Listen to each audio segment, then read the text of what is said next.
Saudara-saudari yang terkasih, jumpa lagi dalam Pelita Hati hari ini, Sabtu 2 Oktober 2021. Hari biasa dalam Pekan Biasa yang ke-26, bertepatan dengan peringatan wajib para malaikat pelindung. Bersama saya Romo Thomas Suratno SC dari Paroki Cilandak, Jakarta Selatan, mendengar dan merenungkan Sabda Tuhan, yakni firman Tuhan yang tersurat dalam Injil Lukas bab atau pasal 10 ayat 17 sampai dengan ayat 26.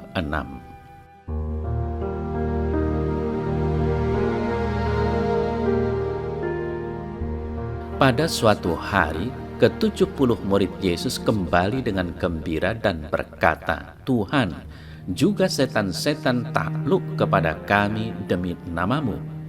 Lalu kata Yesus kepada mereka, "Aku melihat iblis jatuh seperti kilat dari langit. Sesungguhnya aku telah memberikan kuasa kepada kamu untuk menginjak ular dan kalajengking, dan kuasa untuk menahan kekuatan musuh, sehingga tidak ada yang akan membahayakan kamu. Namun demikian, janganlah bersukacita karena roh-roh itu takluk kepadamu. Tetapi bersukacitalah karena namamu ada terdaftar di sorga." Pada waktu itu juga bergembiralah Yesus dalam Roh Kudus dan berkata, "Aku bersyukur kepadamu Bapa, Tuhan langit dan bumi, karena semuanya itu Engkau sembunyikan bagi orang bijak dan orang pandai, tetapi Engkau nyatakan kepada orang kecil. Ya Bapa, itulah yang berkenan kepadamu. Semua telah diserahkan kepadaku oleh Bapakku, dan tidak ada seorang pun yang tahu siapakah anak selain Bapa, dan siapakah Bapa selain anak, dan orang yang kepadanya anak itu berkenan menyatakan hal itu." Sesudah itu berpalinglah Yesus kepada murid-muridnya tersendiri dan berkata, "Berbahagialah mata yang melihat apa yang kamu lihat, karena aku berkata kepada kamu, banyak nabi dan raja ingin melihat apa yang kamu lihat, tetapi tidak melihatnya, dan ingin mendengar apa yang kamu dengar, tetapi tidak mendengarnya."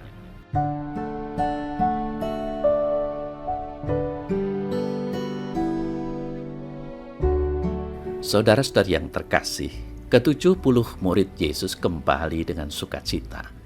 Mereka bersukacita karena segala kuasa yang Tuhan Yesus berikan kepada mereka betul-betul mereka alami. Padahal sebelumnya mereka pasti merasa takut karena Yesus berpesan kepada mereka, "Aku mengutus kamu seperti anak domba ke tengah serigala." Pengalaman penderitaan dan kemiskinan juga dirasakan oleh mereka. Namun para murid mengakui kuasa Yesus. "Tuhan, bahkan setan-setan takluk kepada kami demi nama-Mu." Ya, mereka tidak sadar bahwa Tuhan memberi kuasa, Tuhan juga menyertai mereka dalam perjalanan. Saudara-saudari yang terkasih, Yesus menerima dan mengakui laporan perjalanan para muridnya. Ia berkata, "Aku melihat setan jatuh seperti kilat dari langit. Aku sudah memberi kuasa kepadamu untuk menginjak ular dan kalajengking." Kuasa Yesus tidak dapat ditandingi oleh kuasa apapun di dunia ini. Untuk membuat para muridnya itu sadar diri, Yesus mengingatkan mereka untuk rendah hati.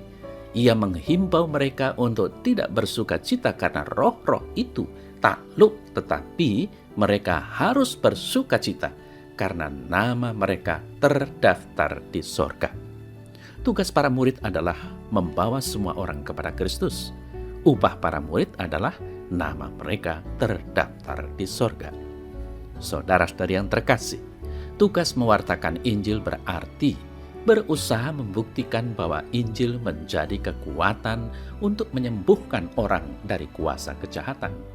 Yesus dalam kuasa Roh Kudus menyadari kuasa Bapa, maka ia bersyukur dalam seruan ini, "Aku bersyukur kepadamu Bapa, Tuhan langit dan bumi, karena Engkau menyembunyikan semuanya bagi orang bijak dan orang pandai, dan Engkau nyatakan kepada orang-orang kecil. Itulah yang berkenan padamu." Yesus mengakui bahwa segala sesuatu diserahkan di bawah kuasanya. Saudara-saudari yang terkasih, siapakah orang kecil yang dimaksud Yesus? Tentu saja para murid. adalah orang-orang kecil yang dipilih dan diutus Yesus untuk pergi berdua-dua ke kampung-kampung yang akan dilalui Yesus sendiri. Mereka memberi kesaksian bahwa kuasa-kuasa duniawi hancur karena kuasa nama Yesus. Itu sebabnya Yesus berkata, "Berbahagialah mata yang melihat apa yang kamu lihat." Para murid adalah orang-orang sederhana.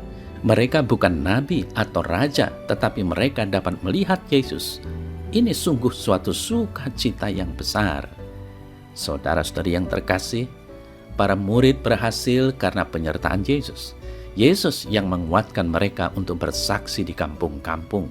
Namun demikian, penderitaan tetap menjadi bagian yang penting di dalam hidup. Ingat kisah Ayub dalam Perjanjian Lama, memberi inspirasi yang luar biasa bagi kita. Ia telah menderita, imannya dicobai Tuhan, tetapi dia tetap bersekutu dengan Tuhan. Tuhan memberkati Ayub karena kesetiaannya. Segala miliknya, baik harta maupun keluarga, dipulihkan kembali. Perjalanan hidup Ayub diakhiri dengan kebahagiaan yang berlimpah dan usia yang panjang.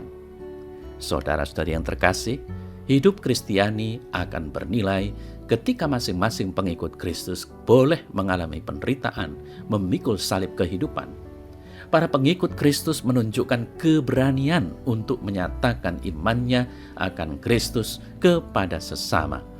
Kita seharusnya bersyukur karena Tuhan juga memakai kita sebagai murid-murid yang diutusnya, sekarang dan selama kita hidup di dunia ini.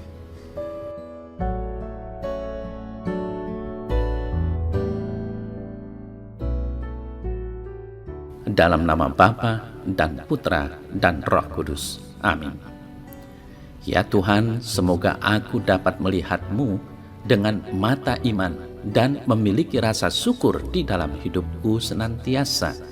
Terpujilah nama-Mu kini dan sepanjang segala masa. Amin. Dalam nama Bapa dan Putra dan Roh Kudus. Amin.